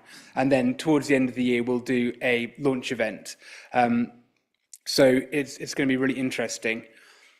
And we hope to get very practical outputs for the town. I don't want to necessarily try and sort of anticipate what they will be, because we want that to come out of the participatory processes. But we know from looking at the reports from Glastonbury and Wells, many of the things we'll do are nature-based solutions. So there's a real overlap with the environment team and Rob's work. And Joe is preparing to do a sort of nature recovery plan. And so we're gonna bring these things together and make the adaptation plan, the nature recovery plan, really closely connected, because a lot of the solutions might happen in Frome's green spaces. Some of the things might be, more water features in the landscape to hold water back when it's really wet in the winter, be those ponds or reservoirs or whatever it might be. It might be different ways of soaking up floodwater. If it's going to get really hot, we might want more trees for shade. So there'll be a lot of ways that we might change the layout of Frome and how we manage the outdoor spaces. The second area of focus for this first period is renewable energy. And there's been loads of conversations about getting more solar panels on roofs, and the industrial estates. It's really noticeable how few of those big roofs have solar on. So there's a huge amount to do here, and it was great quite early on in the role to get into the Green and Healthy Frome budget for the Frome Town Council end, and there were some chunks in there of underspend. So we've repurposed that, and we put together a renewable rollout package. And Linnea Hopkins is a local renewable energy expert who's come in to help basically figure out what to do next with renewables. So the first thing is a lot of mapping and researching what's out there. We've got a database of organisations, people working in the area, all the best offers. And then building on that, we're now starting a phase of communication and getting that to people in Frome, and really looking to overcome barriers and do whatever we can do to help more people get involved with renewables. The audiences for this new renewables push is, there are 3 homes, which is basically just putting solar panels on roofs. And it's a really good time to do that because the cost of the system has come down. You can now get them with batteries, which adds all sorts of benefits. If you plug other things in, like air source heat pumps, it makes a lot of sense. Some of the companies are offering, you don't need to put any cash up front. There are kind of finance arrangements, but it's a good time to do it. So we're hoping to help make that happen.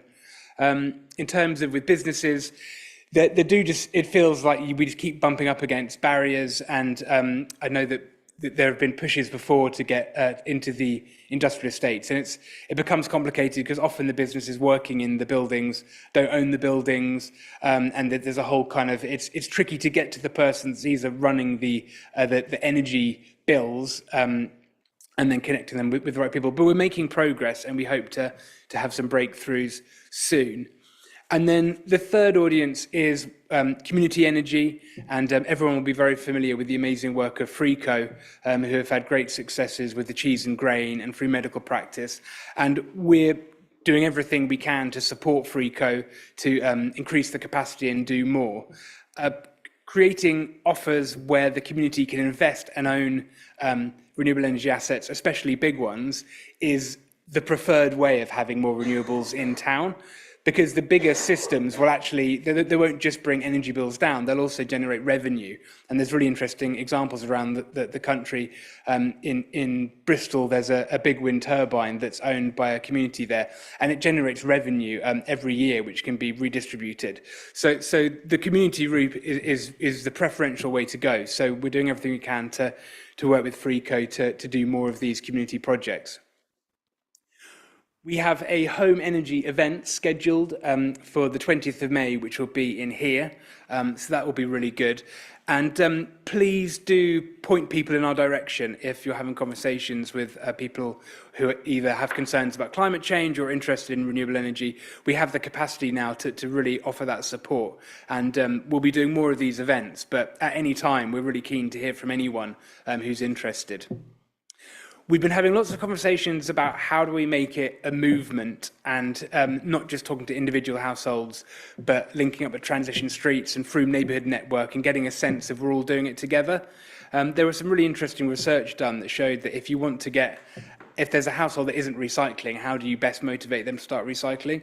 And the best bit of information you can give them is to tell them that their neighbours recycle, and then they're like, whoa, okay, I should be doing it too. And we feel like we're looking at what are the ways that it's a collaborative movement, and we're all together insulating our homes and sorting out the lofts, and maybe even putting solar panels on the roofs. And then the third focus area is retrofit support. And again, this is coming from repurposing Green and Healthy Frome budget. Sally Richards, who was leading on retrofit, moved on sort of a month after I started in the role. So largely from her salary costs, we've increased the days of Caroline Weisblum, who I think most people in the room will know. And she was working, she still is working 1 day a week, coordinating the energy advice volunteers. So she's got lots of experience in Frome, talking to householders and helping people make their homes more energy efficient. And the first thing she's doing is going back to the list of 60 homes which Sally assessed. And we're really trying to figure out what happened to those homes. Have they done something? In many cases, we know that they haven't. And we want to really understand what the barriers are. And we've got some. We know what a lot of them are. It's really complicated retrofitting your home. It's hard to know who to do it with. It can cost a lot of money, and people, I think, are naturally hesitant to do this. So it's brilliant now to be sort of ramping up the support we're giving, and it will be a different offer. So quite a few people that we've spoken to have said it doesn't matter how many times you text someone or email them. They're not going to move £20,000 plus out of their savings account and redo their home. They need to have a conversation with someone that they can really trust. And so we're feeling that home visits, meeting people, will be a really good way to do that. And always emphasising the benefit for the homeowner, how it will bring bills down, make the homes, the whole healthy home ethos that'll make the homes better to live in, increase the energy rating of the home, better for selling and everything. So with all of this, we're keeping our eye on the targets that have been previously set. Net zero by 2030. It's undoubtedly ambitious and it's getting close, but it could be done, especially if we really ramp up now. Some of the things that we'll be looking at, just solar on every available roof, and it's a really good time to be doing that. It's great to be going back to previous. We got some feasibility studies for wind. I think Anna Francis kickstarted that. Nikki Brain was working on it too. And I mean, now this new government has reversed the ban on onshore wind. So that could be a really interesting thing to look at. More efficient homes is absolutely key to make the town more climate resilient. And as I was saying, really looking at ways to build momentum and make this exciting and interesting. And like I was saying, this is not the whole climate strategy. This is just part of it. This is just where we're starting. More things that we'll be looking at include the Keep It Frome ethos. How do we make more things in Frome, linking up with the reuse centre and all of that. And of course, we absolutely don't have all the answers now. So the process of engagement that we're starting is ongoing, having great conversations and figuring out what to do next. Thank you very much. Thank you very much, Matt. Really helpful. Any questions for Matt at this point? No? Yeah? I'm glad to hear that we're making some changes, because when I was putting solar panels and battery on our roof, and we're reasonably savvy, it's just like a step into the unknown. Which contractors, who's best, what kind of equipment, how the hell do you make this work afterwards? Because actually what you really get from some contractors is just a group of plumbers who come around who don't really know how to make the whole system work. So having a continuum from beginning to end would be really useful. I mean, we're not going to be able to pay for everybody to have these kind of things put on their roof, but actually we could pay for the advice and make sure that it's kind of watertight. Well, that's quite good, I guess, in this context. But it's really important, because it's just that knowledge, that little bit of knowledge and a little bit of security would have moved us along quite a bit quicker, for example. So thanks. Thanks. Nick?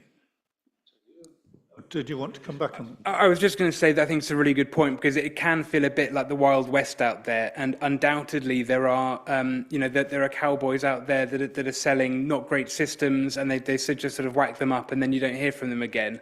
And we really want to help people find where possible, the most local sort of installers, but also making sure they're certified and all the rest of it. And we're obviously being very careful that we're not endorsing any one company over any others, but just to have a sort of short list that we can signpost people to. Thanks, Matt. Really interesting, really challenging area, I know. And I mean, to echo Mel's point, I moved to Frome 12 years ago and had a house built with all the renewables on it. 10 years later, I bought a brand new house in some other part of Frome. I sold that one. And it had a gas boiler, I had to buy. So it's the planning system that needs, I know Steve's been trying to work with to try and influence this, but that's a really important area we need to get into. I'm disappointed to see this government have rowed back again on gas boilers being banned. I think when you listen to experts talking about the most effective way of trying to reduce spills, it's insulation. And I know it's not very sexy and it's not a lot of fun, but I noticed I didn't pick it up in your. So that falls under retrofit. Okay. I mean, the cost is a huge thing for people. I mean, I think 15,000 is about the average price for a full system. And I'm sure Mel probably paid more in Beckington. But is there something we could do around that in terms of funding insulation? Because that is the cheaper end of the market, isn't it? Yeah, I think that's huge, and I should have mentioned in the presentation. I mean, Caroline is all over that, and you know, starting right at the sort of lowest rung on the ladder being sort of draft proofing, and I think just draft proofing alone is important too. Insulation too. There are grants out there at the moment, and there are offers. So part of this will totally be signposting that and linking it up under the Healthy Homes banner. Can I just add that the amount of knowledge that now is in that team between Caroline, Linnea and Matt in terms of what grant funding is available, what the businesses are, who can do what, all of that stuff is now really amazing. I've got Max and I've got Helen online, so Max first. So just to pick up on what you just said, Fiona, so that's partly a good thing, but it's also not a great thing, because I suppose my question is, what are you doing to make this sustainable after the project ends? In other words, to create this resource and this knowledge to be available to the community without them necessarily having to come to you or us all the time. And I know it's really tempting with these things. You want to kind of say the project was successful, it did this, but I mean, actually, really, the kind of question is, how do we sustain it after the project's finished?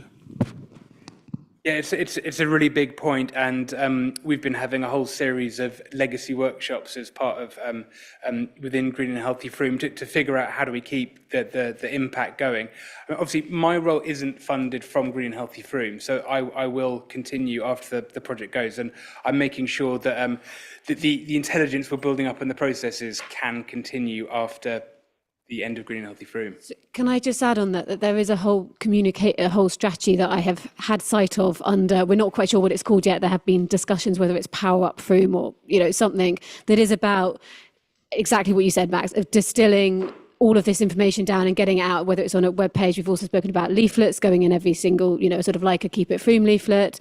But also it's about putting the level of knowledge and skill in the community as well, because a lot of people will talk to their friends, their neighbours, and say, well, who do you go? And they get advice. So it's also about sort of levelling up. And we've got the Energy Advice volunteers. It's multi-pronged. And I think that's my point, is that what you want to create is a platform to which everybody can contribute, so that when people have those experiences, both good and bad, the public can be feeding into that platform so it becomes more and more useful. That is the way to do this. It isn't simply about kind of having a great scheme where a lot of the people have a lot of knowledge and then become a kind of single point of failure when they go.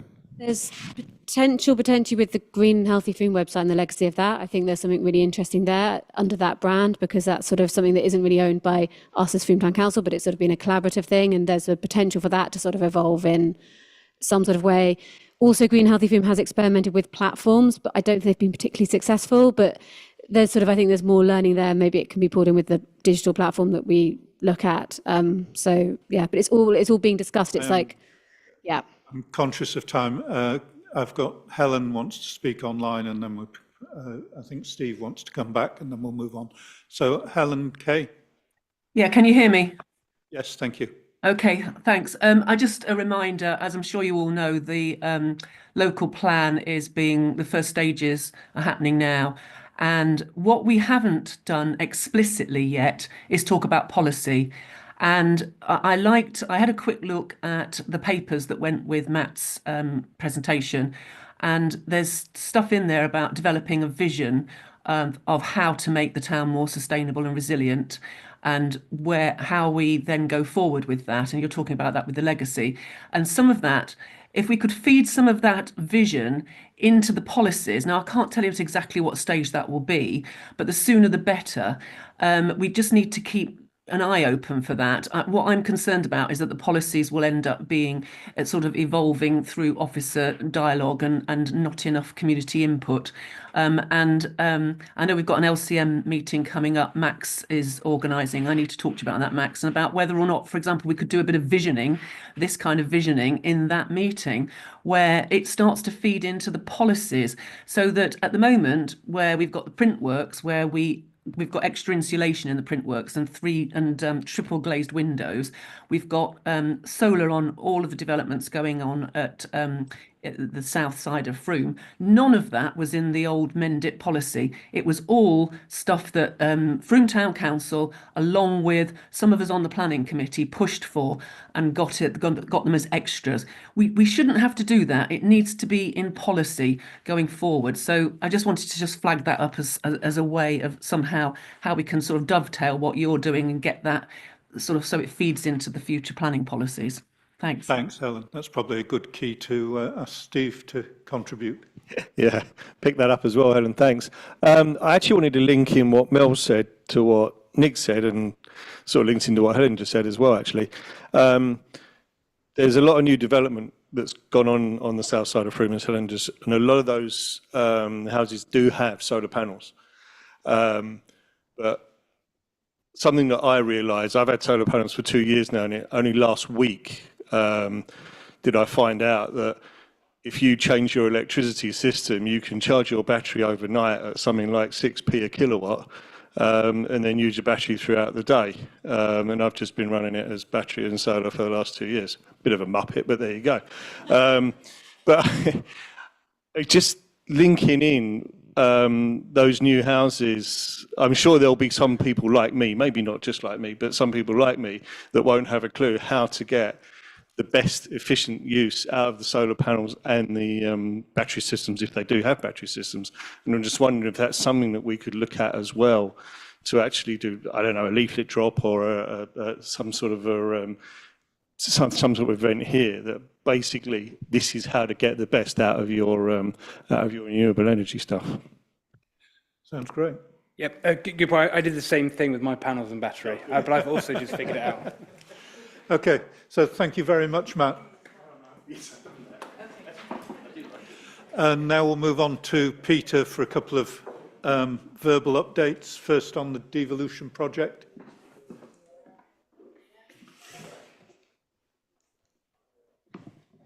Oh.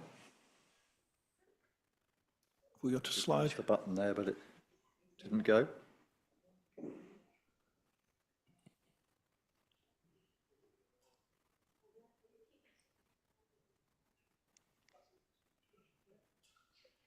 That's not going.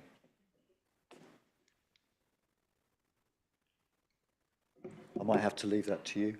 Thank you very much. So I'm aware that we're at the end of the evening, so I'll be very brief. These are just highlights for you in terms of the progress that we're making.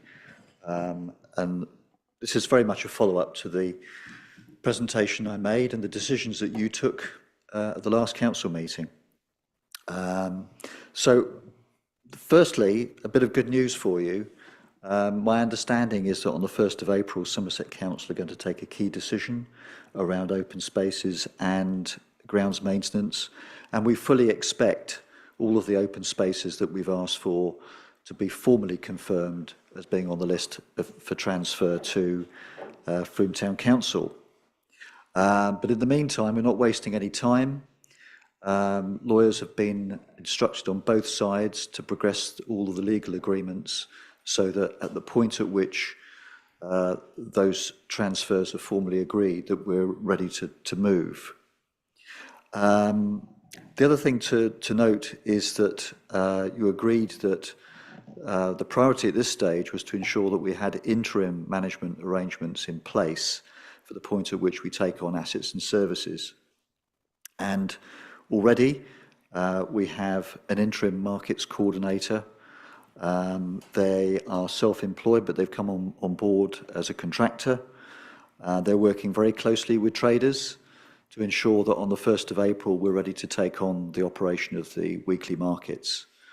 And we've made some good progress with Somerset Council in terms of ensuring that we're ready to go. So that's good news. You may have seen that we've also advertised the interim key centre coordinator post with a closing date, I believe, the 24th of March. So we're looking forward to making an appointment there. And in relation to the Key Centre project, we've met with current and potential stakeholders. We've also set up on the markets a markets forum. That's enabling us to engage regularly with the market traders, not only to keep them informed, but also to engage with them and to understand what ideas they have in terms of the future, running of those weekly markets. And what I can say is that we will keep you all informed and involved when it comes to those future management arrangements. So that is it, and just wondered if you had any questions. I think Max has over there. It's partly a question, but also partly a comment. I mean, it's great to know that this is going on. It would be much better to be more involved in it, I think. It feels like it's something that's sort of been taken away somehow.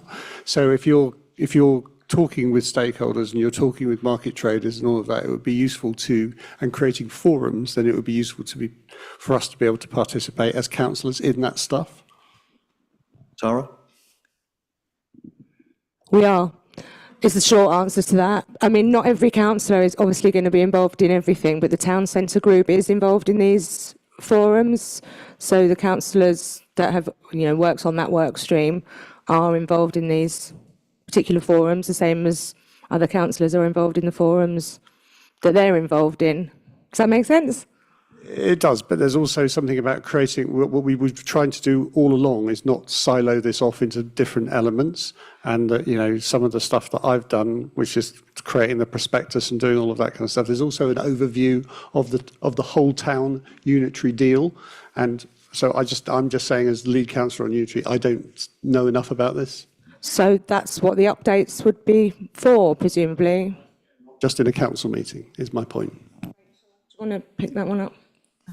I would just say that the Market Traders Forum is a particular forum where the traders have been invited, and Sarah and Nick were invited as representatives of councils. The hope is that we'll be able to extend that forum out wider once we've got through this particularly difficult period of transitioning the market traders, and then it will become a wider forum for markets in general and more stakeholders. The other thing that I can offer, Max, is that I'm very happy to meet with you to run through everything that we're involved with in relation to the devolution of assets and services, as the lead councillor. So there's an action on me to do that. Very happy to arrange to meet you to do that. It's a fast-moving pace, I have to say, and obviously following the delegation of authority to me and to other members of staff, and knowing that we've got to be ready to move very quickly. We've had to put a lot of things in place at very short notice to ensure that when the 1st of April comes around, that we're in a position to operate. I think, as I said earlier, when it comes to the future management arrangements of a lot of these assets and services, we anticipate that there will be a more in-depth discussion with councillors around all of those things, and we'll naturally involve you, Max, as the lead councillor. Thank you. Any other questions on this piece, or shall we move on to Badgers Hill? In the words of a famous old song, a picture paints 1,000 words. So what I've decided to do is to give you a few images of how the Badgers Hill Repair and Improvement Project is getting on. So as you can see from that, the new changing room block on the left there is taking shape. Windows and doors are in.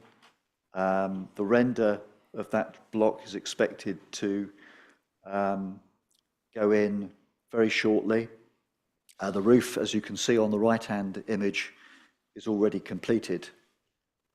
So in terms of the external work relating to the changing room block, things are well advanced. And this is these are some images of the internals. So on the left, you'll see the underfloor heating going in. That in fact is how it looked, but on the right is now how it's looking, because the floor screeding over those heating pipes is now in the process of being installed. And you'll see the compartmentation of the various rooms within the changing block, you know, to enable showers and changing areas is beginning to take shape. And last picture is this is the main roof, and it says here main roof close to completion, but I understand from the contractor that the roof is complete. They have only got to put in the verges now of that roof for that element of the works to be completed. Yeah. So that's a quick canter through Badgers Hill and where we are with the repair and improvement project. I'll keep you informed. Any questions on that? Okay. A reminder that our next... oh, sorry, Shane. Yeah, just very quickly, are there solar panels going on the roof? Next steps. Thank you. Okay, so our next full council meeting is Wednesday the 30th of April in here at 7 p.m. We do have the annual town meeting here on the 2nd of April. You're all very welcome to come along to that. And even nearer hand, a week tomorrow, many of us are meeting at the Boyles Cross for a big town centre clean-up exercise. So you're all welcome there as well. Thank you all very much, and I'll close the meeting.